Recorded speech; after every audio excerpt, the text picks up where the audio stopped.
الحمد لله نحمده ونستعينه ونستغفره ونؤمن به ونتوكل عليه ونعوذ بالله من شرور أنفسنا ومن سيئات أعمالنا من يهده الله فلا مضل له ومن يضلل فلا هادي له وأشهد أن لا إله إلا الله وحده لا شريك له وأشهد أن سيدنا ومولانا محمدا عبده ورسوله صلوات الله وسلامه عليه وعلى آله وأصحابه أجمعين أما بعد فأعوذ بالله من الشيطان الرجيم بسم الله الرحمن الرحيم النبي أولى بالمؤمنين من أنفسهم وأزواجه أمهاتهم وقال الله تبارك وتعالى في مقام آخر إنما يريد الله ليذهب عنكم الرجس أهل البيت ويطهركم تطهيرا ببركة إن الله وملائكته يصلون على النبي يا أيها الذين آمنوا صلوا عليه وسلموا تسليما اللهم صل على سيدنا ومولانا محمد وعلى آل سيدنا ومولانا محمد وبارك وسلم الصلاة والسلام عليك يا سيدي يا رسول الله وعلى آلك وأصحابك يا سيدي يا حبيب الله الصلاة والسلام عليك يا سيدي يا حبيب الله وعلى آلك وأصحابك يا سيدي يا رحمة للعالمين. تمام تعریفیں اللہ تبارک و تعالیٰ کے لیے کہ جس رب کائنات نے زمین و آسمانوں کو اپنی قدرت بالا سے پیدا فرمایا اور صلاۃ و سلام ہم سب کے آقا و مولا جناب محمد رسول اللہ صلی اللہ علیہ وآلہ وسلم اور آپ کی آل پر، آپ کے اصحاب پر، آپ کی ازواج مطہرات پر اور آپ کی ساری امت پر حضور سید دو عالم پورے مجسم صلی اللہ علیہ وآلہ وسلم کو اللہ تعالیٰ نے مبعوث فرمایا اور اس بعثت کا مقصد قرآن مجید فرقان حمید میں ارشاد فرمایا کہ لقد كان لكم في رسول الله اسوة حسنہ کہ بے شک اللہ کے رسول کے اندر تمہارے لیے ایک بہترین نمونہ ہے، ایک بہترین نمونہ ہے، ایسا نمونہ ہے کہ جس نمونے کو دیکھ کر تم اپنی زندگیوں کو سنور سکتے ہو۔ اللہ تبارک و تعالی کو علم تھا کہ انسان کی فطرت یہ ہے کہ انسان دوسرے انسان کو جو کام دیکھتا کرتا ہے وہی اپنے لیے اپناتا ہے اور یہ انسان کی فطرت ہے۔ اگر آپ بچے کو دیکھیں، اگر کوئی کسی قسم کا کھلونا کسی اور بچے کے پاس ہوگا تو وہ دوسرا بچہ کہے گا کہ میں بھی یہی کھلونا لوں گا، مجھے بھی یہی کھلونا چاہیے، کیونکہ اللہ تعالیٰ نے انسان کی فطرت ایسی بنائی ہے کہ انسان ایک دوسرے کو دیکھ کر اپنی زندگیاں گزارتے ہیں، اس فطرت کو مد نظر رکھتے ہوئے اللہ تبارک و تعالی نے انبیاء و مرسلین کو مبعوث فرمایا. اللہ تبارک و تعالی نے انبیاء و مرسلین کو مبعوث فرمایا تاکہ ہم انسان ان بہترین نمونوں کو دیکھ کر اسی طرح اپنی زندگیاں بنا لیں جس طرح ان پاک لوگوں کی زندگیاں تھیں، جس طرح ان پاک ہستیوں کی زندگیاں تھیں. اور اسی ضمن کے اندر اللہ تبارک و تعالی نے سورۃ الاحزاب کے اندر اللہ تبارک و تعالی نے حضور علیہ السلام کا ہمارے ساتھ جو تعلق ہے، جو رشتہ ہے، اس کو بیان فرمایا. حضور علیہ السلام کی پاک ازواج مطہرات بیویوں کا جو رشتہ ہمارے ساتھ ہے وہ بیان فرمایا. اللہ تبارک و تعالی نے حضور علیہ السلام کے اہل بیت اطہار کا مرتبہ اور ان کی فضیلت اور ان کے درجات کا ذکر اس صورت مبارکہ میں ارشاد فرمایا. اللہ تبارک و تعالی نے اس صورت کے شروع کے اندر ارشاد فرمایا النبی اولا بالمؤمنین من انفسهم وازواجه امہاتهم. اللہ تبارک و تعالی نے ارشاد فرمایا کہ النبی، کہ بے شک اللہ کے نبی صلی اللہ علیہ وسلم اولا بالمؤمنین من انفسهم، ایمان والوں کی جانوں سے بھی ان کے قریب ہیں، ایمان والوں کی جانوں سے بھی زیادہ ان کے قریب اللہ کے نبی ہیں. اور پھر اللہ تعالیٰ نے حضور کا یہ مقام اور یہ رتبہ اور ایمان والوں کا یہ مقام اور رتبہ بیان کرنے کے بعد پھر ارشاد فرمایا وَأَزْوَاجُهُ أُمَّهَاتُهُمْ، اور آپ کی بیویاں یعنی حضور علیہ السلام کی بیویاں، آپ کی ازواج مطہرات، آپ کی وہ پاک طاہر منزہ بیویاں، وہ ہمارے لیے کیا ہیں، ایمان والوں کے ساتھ ان کا کیا رشتہ ہے. فرمایا وَأَزْوَاجُهُ أُمَّهَاتُهُمْ، آپ کی بیویاں ایمان والوں کی مائیں ہیں. سبحان اللہ. آپ کی بیویاں ایمان والوں کی مائیں ہیں. یہاں پر علماء نے فرمایا کہ اللہ تبارک و تعالیٰ نے یہ نہیں ارشاد فرمایا کہ آپ کی پاک بیویاں اس طرح ہیں کہ جس طرح ایمان والوں کی مائیں ہوتی ہیں. یہ نہیں ارشاد فرمایا کہ اس طرح کی ہیں کہ جس طرح ایمان والوں کی مائیں ہیں. یہ بھی ہو سکتا ہے کہ کوئی ایسی عورت ہو جو کسی بچے کی پرورش کرے، جو کسی بچے کو چھوٹی عمر سے سنبھالے، اور وہ بچہ بڑا ہو کر یہ کہے کہ یہ فلاں عورت اس نے مجھے سنبھالا تھا، اس نے میری پرورش کی تھی، میں اس کو اس طرح دیکھتا ہوں کہ جس طرح میری ماں ہے، یہ اس طرح اس کو دیکھتا ہوں کہ جس طرح میری ماں ہے. اللہ تبارک و تعالیٰ نے حضور علیہ السلام کی ازواج مطہرات کو اس طرح نہیں بیان فرمایا کہ یہ اس طرح کی نہیں کہ جس طرح تمہاری مائیں ہیں، بلکہ یہ تمہاری مائیں ہیں، بلکہ حضور کی ازواج مطہرات یہی تمہاری مائیں ہیں.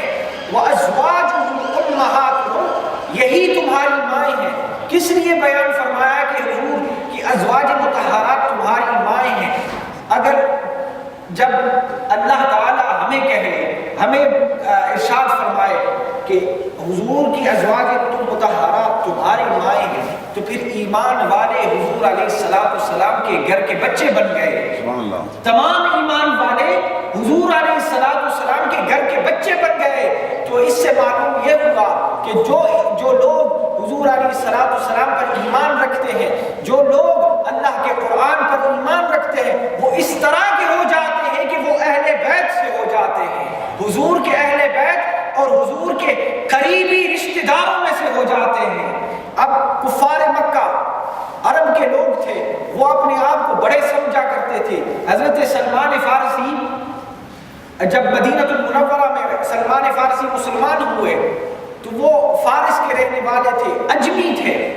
تو عرب کے اندر جو لوگ تھے ان کو گٹھیا سمجھا کرتے تھے، ان کو اچھی نظر سے نہ دیکھا کرتے تھے. جب حضور علیہ السلام نے یہ دیکھا کہ اب مسلمانوں کے اندر یہ تفریق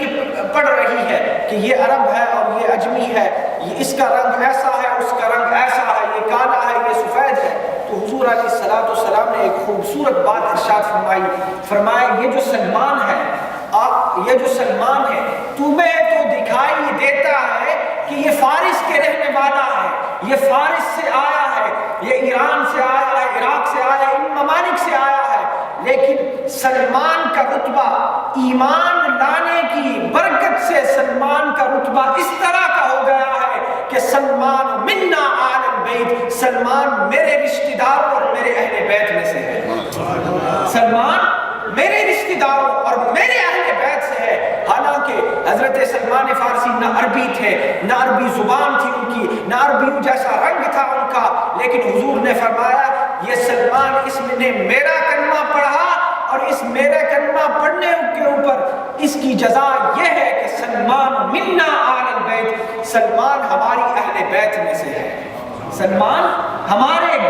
گرانے میں سے ہے، ہمارے اہل بیت میں سے ہے۔ اسی طرح پھر سورۃ الاحزاب کے اندر اللہ تبارک و تعالی نے حضور علیہ السلام کی بیویوں کے بارے میں ارشاد فرمایا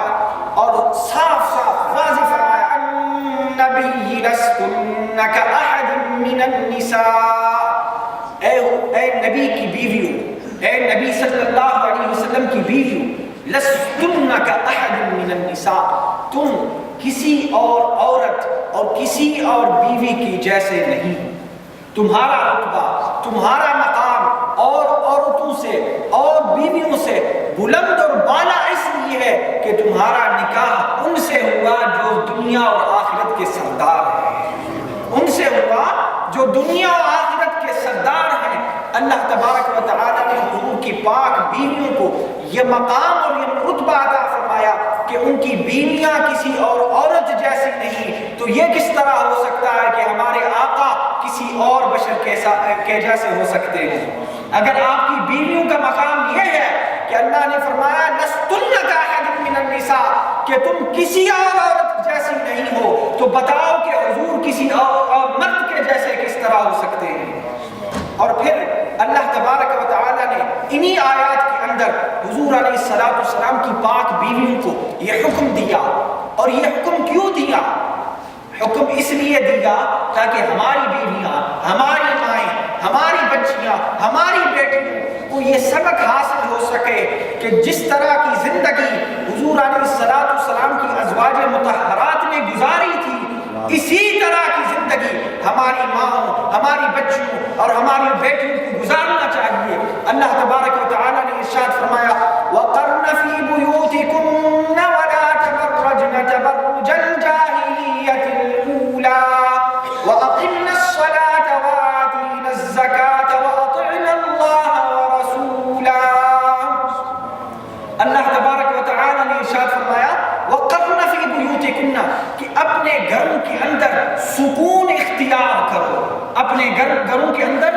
اطمینان اور سکون سے بیٹھا کرو۔ حضور علیہ السلام کی پاک عورتوں کو ہمارے اللہ نے ان پاک طاہر منزہ عورتوں کو اللہ نے حکم دیا کہ اے نبی کی بیویوں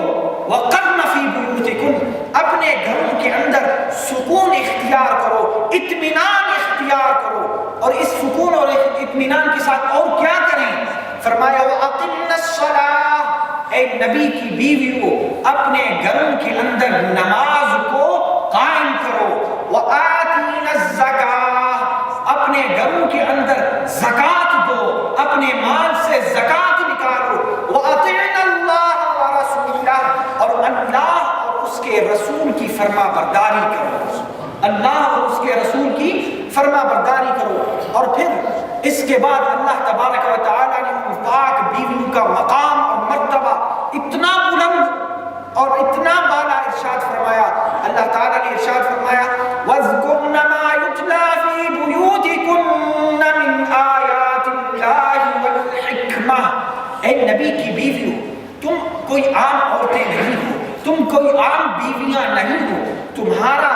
گھر ایسا گھر ہے کہ جس کے اندر اللہ کا قرآن نازل ہوا، تمہارا گھر ایسا گھر ہے کہ جس کے اندر اللہ کے نبی رہتے تھے، تمہیں یہ چاہیے کہ اپنے گھروں کے اندر بیٹھ کر وَاذْكُرْنَ مَا يُتْلَى فِي بُيُوتِكُنَّ مِنْ آيَاتِ اللَّهِ وَالْحِكْمَةِ اللہ کے قرآن کا ذکر ذکر کرو اور نبی کی حدیثوں کا ذکر کرو، اللہ کے قرآن کا ذکر کرو اور نبی کی حدیثوں کا ذکر کرو اپنے گھروں کے اندر بیٹھ کر۔ اب اللہ تبارک و تعالیٰ نے حضور علیہ السلام کی پاک بیوی کو یہ سب حکم کیوں ارشاد فرمایا؟ تاکہ ہم ایمان والے اور ہماری بیویاں، ہماری بچیاں، ہمارے گھر والیاں، ہماری مائیں بہنیں ان آیات مبارکات سے، اس پاک گرانے سے سبق لے کر وہ بھی اپنے گھروں میں سکون کے ساتھ بیٹھے، گھروں کے اندر نماز کو قائم کرے، زکوٰۃ کو دے، قرآن پاک کی تلاوت کرے، احادیث مبارکہ کا تذکرہ کرے۔ اس طرح ایمان والوں کے گھر ہونے چاہیے، اس طرح ایمان والوں کے گھر ہونے چاہیے۔ اور پھر یہی نہیں کہ وہ اپنے گھروں میں ہی بیٹھی رہے، حضرت سیدہ عائشہ رضی اللہ عنہا حضور علیہ السلام کی وہ پاک طاہر منزہ بیوی جو حضرت صدیق اکبر رضی اللہ عنہ کی صاحبزادی تھی اور ہمارے آقا صلی اللہ علیہ وسلم کی سب سے پیاری بیوی تھی۔ آپ کا گھر مبارک مسجد نبوی شریف کے ساتھ ہی تھا، جہاں پر حضور علیہ السلام کا اب روضہ اقدس ہے، یہ حضرت عائشہ کا گھر ہوا کرتا تھا۔ اور جب بڑے بڑے صحابہ کرام مسجد کے اندر بیٹھ کر حضور علیہ السلام کی حدیثیں کیا کرتے تھے، حضرت عائشہ پردے کے پیچھے سے ان کے درسوں کو سنا کرتی تھی اور کبھی کبھی ان کو یہ بتاتی کہ جس طرح تم نے حدیث کو بیان کیا اس طرح حضور نے نہیں بیان کیا تھا، مجھ سے پوچھئے تو میں تمہیں پوری حدیث سناؤں گی، مجھ سے پوچھئے تو میں تمہیں پوری حدیث سناؤں گی۔ آپ نے تو آدھی حدیث سنی، میں اپنے گھر میں بیٹھ کر مصطفیٰ جان رحمت پہ لاکھوں سلام کی ہر بات کو سنا کرتی تھی اور اس کو یاد کیا کرتی تھی۔ اور بڑے بڑے صحابہ کرام کو آپ نے ٹوکا اور کہا آپ نے حدیث آدھی سنائی، میں پوری سناؤں گی۔ تو اس سے معلوم یہ ہوا کہ مسلمانوں کی عورتیں اس زمانہ اول سے پڑھی لکھی قرآن شریف کو پڑھ سکتی تھی، حدیث پاک کو پڑھ سکتی تھی، اور اسی لیے ان کے گھروں کے اندر پاک اور صاف ماحول ہوا کرتا تھا۔ دیکھیے حضرت سیدنا شیخ عبد القادر جیلانی رضی اللہ عنہ کی ماں، آپ کی ماں جب آپ کے باپ کا ان سے نکاح ہوا تو بتایا گیا کہ نہ وہ دیکھ سکتی ہیں، نہ سن سکتی ہیں، نہ بول سکتی ہیں، نہ چل سکتی ہیں، نہ پکڑ سکتی ہیں۔ جب آپ کے باپ کمرے کے اندر گئے فوراً نکل کر آئے اور کہنے لگے یہ وہی عورت نہیں جس کے بارے میں تم نے بتایا، تو ان کے وہ بتانے لگے کہ یہ میری بیٹی اس طرح کی ہے کہ نہ کبھی اس نے حرام بولا، نہ حرام سنا، نہ اس نے آنکھ سے کبھی غیر محرم کو دیکھا، نہ ہاتھ سے کسی حرام چیز کو اٹھایا، نہ قدم سے کسی حرام چیز کی طرف چل کے کبھی گئی۔ اللہ تبارک و تعالیٰ نے ان پاک عورتوں کا قرآن مجید میں کیوں ذکر فرمایا؟ ذکر اس لیے فرمایا تاکہ ہماری عورتیں، ہماری مائیں، ہماری بیویاں، ہماری بچیاں ان پاک گرانوں سے سبق حاصل کر کے اپنی زندگیوں کو پاک صاف بنا سکے، تاکہ پھر جو اللہ تعالیٰ نے اس پاک گرانے کے بارے میں ارشاد فرمایا انما یرید اللہ لیذھب عنکم الرجس اہل البیت ویطہرکم تطہیرا۔ اللہ تبارک و تعالیٰ نے ارشاد فرمایا کہ اللہ نے چاہا کہ اس گرانے کو، اہل بیت کے اس گرانے کو ہم پاک اور صاف کر دیں، پاک اور صاف کر دیں۔ امام حسن اور امام حسین جیسے پاک صاف جنت کے شباب، جنت کے نوجوانوں کے سردار، اس طرح کے پاک صاف لوگ کہاں سے آتے ہیں جب ان کی مائیں اہل بیت کی اس طرح کی مائیں ہوں جو اپنے گھروں میں سکون کے ساتھ بیٹھیں، اپنے گھروں کے اندر نماز کو قائم کریں، زکوٰۃ کو دیں، اللہ اور اس کے رسول کی فرما برداری کریں، قرآن مجید کا ذکر کریں، حدیث پاک کا ذکر کریں، تو پھر ان کے جو بچے ہوں گے وہ حسن و حسین جیسے ہو جائیں گے۔ ان کے بچے جو ہوں گے وہ حسن و حسین جیسے ہو جائیں گے، جو کربلا کے اندر نیزے کی نوک پر بھی اللہ کا قرآن سناتے ہوں گے، کربلا کے اندر نیزے کی نوک پر بھی اللہ کا قرآن سناتے ہوں گے۔ اللہ تبارک و تعالی اس پاک گرانے کی برکتوں سے ہمارے گھروں کے احوال کو درست فرمائے، ہماری بیویوں، بچوں اور ماؤں کو ان پاک باز عورتوں سے سبق حاصل کرنے کی توفیق عطا فرمائے۔ Praise be to Allah subhanahu wa ta'ala.